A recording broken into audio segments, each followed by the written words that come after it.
Hi friends, this is Kartik Trivedi and you are watching me on my YouTube channel. So अभी हम जो इस video के अंदर देखने जा रहे हैं वो देखने जा रहे हैं हम gyroscopic effect on ships.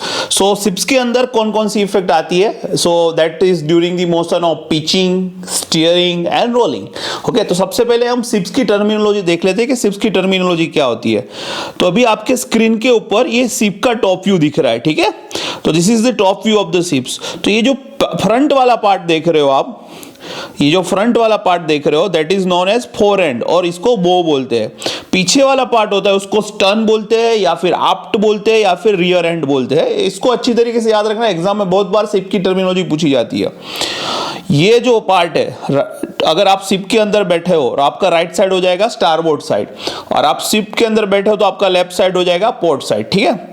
This is the steering, क्योंकि ये शिप टॉप व्यू से देखिए राइट साइड या लेफ्ट साइड मुड़ती है तो उसको इस मोशन को बोला जाता है स्टीयरिंग, ठीक है। ये जो एक्सिस है like this along the length of the ship that is called longitudinal axis, और लॉन्जिट्यूडिनल एक्सिस के परपेंडिकुलर जो एक्सिस है that is called transverse axis. ये टॉप व्यू। अब फ्रंट व्यू आप शिप का देखो तो ये प्रोपेलर है, ठीक है, ये रोटर है।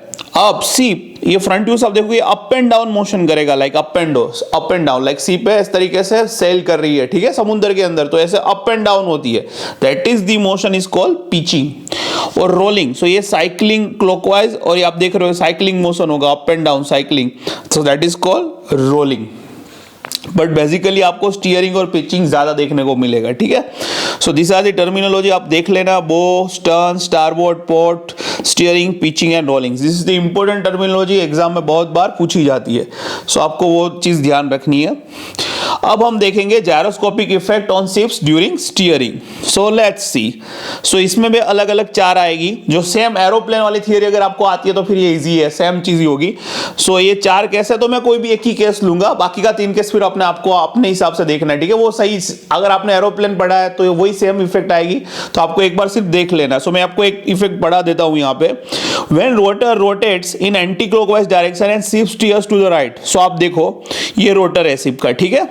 उसने बोला है when the rotor rotate anti clockwise direction, तो दिस इज द ऑब्जर्वर जो देख रहा है। सो अब उसके एंटी क्लॉकवाइज हो गया, तो स्पिन वेक्टर कैसे मिलेगा? अपनी उंगलियों को एंटी क्लॉकवाइज घुमाए, राइट हैंड का यूज करे, तो थंब है वो स्पिन वेक्टर दिखाएगा। सो ऐसे मैं घुमाऊंगा तो मेरी तरफ आएगा, so this is the spin vector, ठीक है। अब वो बोल रहा है and ship steers to the right, ship steers to the right, यानी इसका मतलब क्या हुआ? तो ये आप शिप के अंदर बैठे हो, जब आपको बोले steers to the right, steer to the left, आपको इमेजिन करना है आप शिप के अंदर बैठे हो और आपका right side, so it will be something like this. तो आप इस तरीके से शिप घूमेगी, ठीक है, टुवर्ड्स द राइट। सो ये आप देखोगे तो टॉप व्यू से इस तरीके से दिखेगा लाइक दिस। तो ये कौन सी मोशन हुई अगर आप टॉप व्यू से देखोगे? तो yes, it is clockwise motion, ठीक है। तो अब आपको क्या करना है? तो आप स्पिन वेक्टर को 90 डिग्री क्लॉकवाइज घुमाना है। सो 90 डिग्री क्लॉकवाइज घुमाओ, ठीक है। तो ये आप स्पिन वेक्टर है, यहाँ पे ये आपका प्रिसिजन वेक्टर है, तो स्पिन वेक्टर को 90 डिग्री क्लॉकवाइज घुमाओ तो ये आपको मिल जाएगा एक्टिव जायरोस्कोपिक कपल वेक्टर। पर हमें रिएक्शन देखना है, ठीक है। सो एक्टिव के ऑपोजिट क्या आता है? Reactive gyroscopic couple. सो ये यहाँ पे आ जाएगा, so it will be like this. तो ये फिंगर इस तरीके से जाएगी, ये थंब है, रिएक्टिव जायरोस्कोपिक दिखा रहा है, ये एक्शन, ये दिखा रहा है इफेक्ट लाइक दिस। तो हमें क्या करना है? हमें वो इफेक्ट यहाँ पे दे देनी है, ठीक है। सो पहले मैं इसको इरेज कर देता हूँ। सो वो इफेक्ट आप शिप को दे दो लाइक दिस, तो क्या होगा? ये बो वाला पार्ट डूब जाएगा और स्टर्न वाला पार्ट है वो ऊपर चला जाएगा। So it will be like this, it will raise the stern and dip the bow. समझ में आ गया? तो सेम चीज जैसा एरोप्लेन में पढ़ा है वैसा ही आपको यहाँ पे करना है। तो ये दूसरा केस है जो अब आपको ये देखना है, rotor rotates in anticlockwise direction and ship steers to the left. ये सब आपको देखना है अभी, ठीक है। ये केस आप अपने हिसाब से देख लो अभी।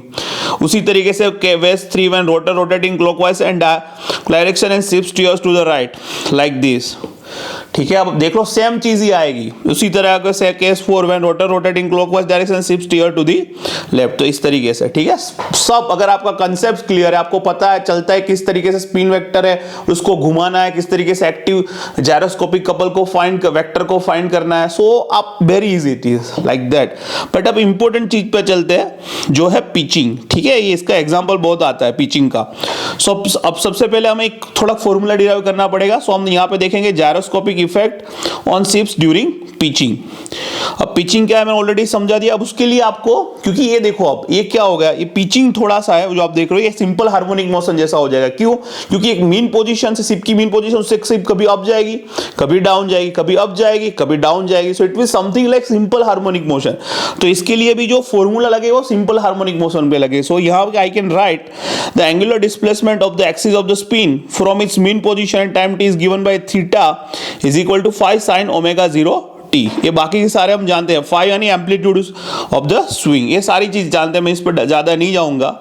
अब हम जानते हैं एंगुलर वेलोसिटी ऑफ प्रिसिजन, तो इसको हम बोलते हैं ओमेगा पी। ओमेगा पी क्या था हमारे लिए? D theta by dt that we already derived. So d theta by dt, but theta की वैल्यू यहाँ पे क्या है? 5 sin ओमेगा 0 t। सो यहाँ पे डाल दो 5 sin ओमेगा 0 t, उसका डिफरेंशिएशन करो, ये आ जाएगा 5 ओमेगा 0 cos ओमेगा 0 t। पर अगर मुझे maximum angular precision angular velocity चाहिए तो cos ओमेगा की वैल्यू कितनी होनी चाहिए? 1 cos ओमेगा t की। सो मैक्सिमम क्या हो जाएगा? सो अगर cos ओमेगा 0 t 1 रख दूं तो ये हो जाएगा 5 ओमेगा 0। ठीक है, तो मैक्सिमम क्या आ जाएगा? Maximum gyroscopic couple is equal to I omega omega P max. ठीक है, तो ओमेगा पी मैक्स अपना है 5 omega 0। So I 5 omega omega 0 इस तरीके से हो जाएगा। ठीक है, अब उसी तरीके से एंसलेशन फाइंड करना है, तो एंगुलर वेलोसिटी का डिफरेंशिएशन करो with respect to time. So it will be D omega P by D T. Omega P की वैल्यू है हमारे पास 5 ओमेगा 0 कोस ओमेगा 0 टी, यहाँ पे रखो। ठीक है, कोस का हो जाएगा माइनस साइन, तो इसका डिफरेंशिएशन करो, तो this is will be like that. Maximum चाहिए तो साइन ओमेगा 0 टी की वैल्यू कितनी होनी चाहिए? 1।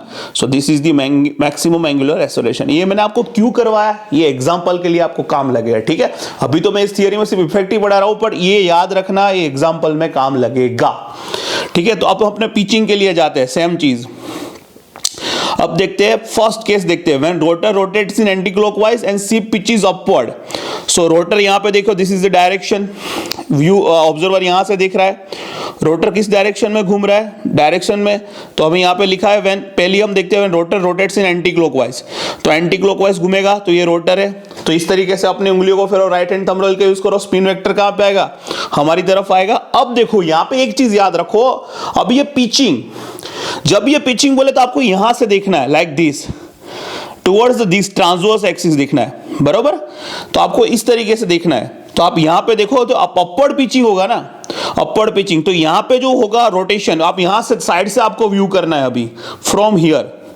तो आप देखोगे कि कौन सी डायरेक्शन में होगा? एंटी क्लॉकवाइज डायरेक्शन में होगा। यहां पे जो सर्कुलेशन मोशन होगा, आप यहां पे देखो, आपको यहां से देखना है साइड से। जब अपवर्ड पिचिंग यानी शिप अप जाएगी, तो यहां पे जो मोशन रहेगा वो साइड में से, ये मोशन उसको पिच लाने के लिए टुवर्ड्स ये ट्रांसवर्स एक्शन, ये होगा upward pitching. So it will be like something ऊपर जाएगा। So it will be like this. आप जो देख रहे हो यहां पे, तो कौन सा है? क्लॉकवाइज है, तो ये क्लॉकवाइज रोटेशन आएगा। तो हमेशा याद रखो, upward pitching means clockwise rotation. तो आपको क्या करना है? स्पिन वेक्टर यहां पे आ गया, तो उसको 90 डिग्री क्लॉकवाइज घुमा दो, तो आपको एक्टिव जायरोस्कोपिक कपल मिल जाएगा। और यहां पे प्रिसिजन वेक्टर कुछ इस तरीके से आएगा, पिचिंग में आपको इस तरीके से लेना है। ठीक है, प्रिसिजन वेक्टर याद रखना। तो ये एक्टिव जायरोस्कोपिक कपल ऊपर आ गया, तो उसका ऑपोजिट क्या आएगा? Reactive gyroscopic couple. तो ये नीचे आ गया, तो उंगलियों को इस तरीके से घुमाओ, लाइक दिस। तो ये इफेक्ट कुछ इस तरीके से लगेगी, लाइक दिस। तो कहां पे लगेगी? That is will be the towards the starboard side. तो आपको फिर यहां पे लिखना है, यहां पे आपको लिखना है that is the effect of this reactive gyroscopic couple is to turn the ship towards the starboard side. ठीक है, इस तरीके से आपको लिखना है। सेम वे, अब पिचेस डाउनवर्ड है, rotate in anti clockwise direction and pitches downward, तो क्या आएगा? तो सेम चीज यहां पे देखो, एंटी क्लॉकवाइज अपनी तरफ स्पिन वेक्टर आएगा, अब डाउनवर्ड। सो डाउनवर्ड जाना है तो इस तरीके से जाएगा, तो आपको साइड में से देखना है। सो डाउनवर्ड होगा तो अब एंटी क्लॉकवाइज रोटेशन लगेगा। कौन सा? Anti clockwise. अब यहां से देखो, पिचिंग के लिए आपको यहां पे देखना है, तो ये कहां से लगेगा? Anti clockwise. तो आपको क्या करना है? स्पिन वेक्टर को 90 डिग्री एंटी क्लॉकवाइज डायरेक्शन में ले जाए, तो हमको एक्टिव जायरोस्कोपिक कपल मिलेगा। क्योंकि अपना यही बेसिक फंडा है, जिस डायरेक्शन में प्रिसिजन हो रहा है उस डायरेक्शन में स्पिन वेक्टर को 90 डिग्री ले जाए। तो यहाँ पे डाउनवर्ड पिचिंग है, तो यहाँ पे आप देखो ये एंटी क्लॉकवाइज है, तो स्पिन वेक्टर को 90 डिग्री एंटी क्लॉकवाइज ले जाओ, तो यहाँ पे एक्टिव जायरोस्कोपिक कपल मिलेगा। इसके ऑपोजिट क्या होगा? Reactive gyroscopic couple. तो it will be like this. Thumb ऊपर है तो उंगलियों की इफेक्ट इस तरीके से आएगी, लाइक दिस। सो इस तरीके से लगेगी। सो it will be like this. So it will be what?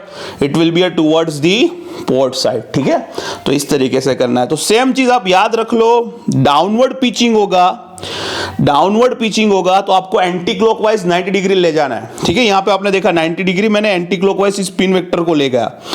और अपवर्ड पिचिंग होगा तो आपको क्या करना है, तो आपने देखा यहां पे अपवर्ड पिचिंग में क्या होता है, अपवर्ड पिचिंग में आपको 90 डिग्री क्लॉकवाइज स्पिन वेक्टर को ले जाना है। तो ये दो चीज याद रखो, ठीक है। अब ये दो चीज आपको याद रह गई तो ये तो सेम चीज ही अभी हम आगे करने वाले, ठीक है। तो उसको अभी मैं आपके ऊपर छोड़ता हूं, सेम फंडा when rotor rotate in clockwise direction and ship pitch is upward. और एक आएगा अभी, when rotor rotating clockwise direction see pitch is downward। तो ये जो pitch is upward है, pitch is downward है, तो कब क्लॉकवाइज घुमाना और कब एंटी क्लॉकवाइज घुमाना अपने दिमाग में बिठा दो, बाकी तो सब आगे के जैसा ही है, ठीक है।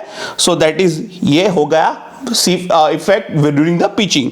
और लास्ट आता है रोलिंग।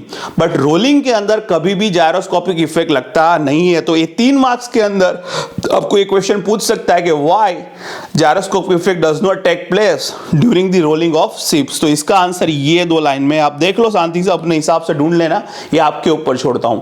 सो ये हो गया हमारे gyroscopic effect on ships. I hope you will like this video. Have a nice day, bye bye.